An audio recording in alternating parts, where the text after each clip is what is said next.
afternoon, everyone. I know it's been a really important day, and thank you all for still being here. My name is Elise, Boddie. I teach at Rutgers Law School.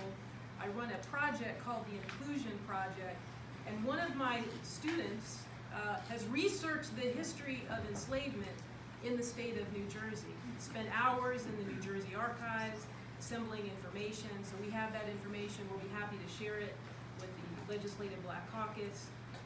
So I wanted to pass that on. I also want to acknowledge one of my students who's part of the Inclusion Project, Alexis Miller, who's in the back. Thank her for being here.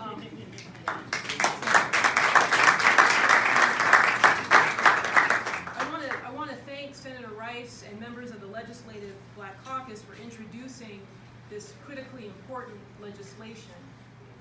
We have policies in this state that harm people, that deny people the opportunity to be their best selves.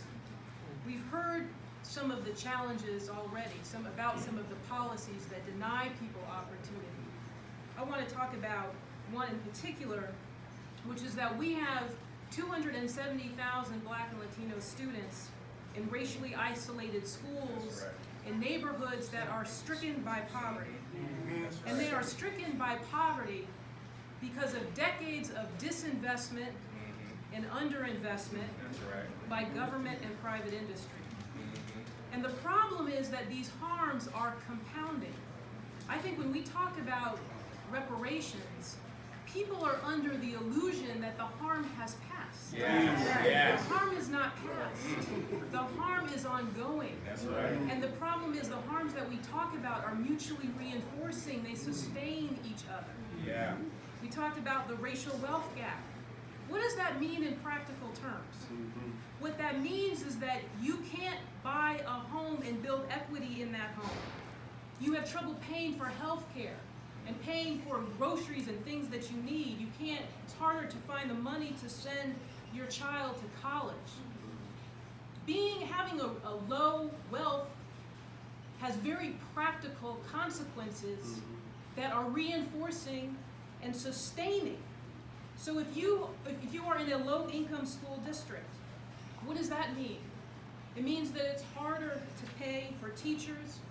It's harder to pay teachers what they deserve. So it's harder to keep them. It means you have overcrowded classrooms. It means you have a lot of substitute teachers, and I'm sure they do the best they can, but they're not there for the whole time, for the duration. It's harder to maintain buildings and buy books and lab equipment. It means it's harder for students to get the education that enables them to compete in a global economy. So the problems continue, and the cycle will continue unless we disrupt it.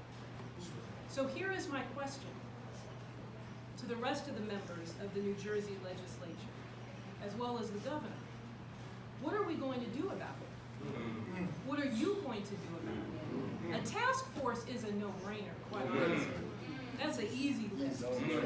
That means we need concrete policies that will help lift people out of the circumstances that we have created as a state for them. The folks who are in charge now, they may not have been at the helm when the problems happened, but they're at the helm now. Yes. So the question is, how do you want to be remembered in history? Yes. We have problems, but we also have opportunity. We have talent and ability in our state. We need to give people the chance to let it shine. So if you can't do it because it's the right thing to do it because it will make our state better, make our state stronger. Pass this legislation. Thank you very much.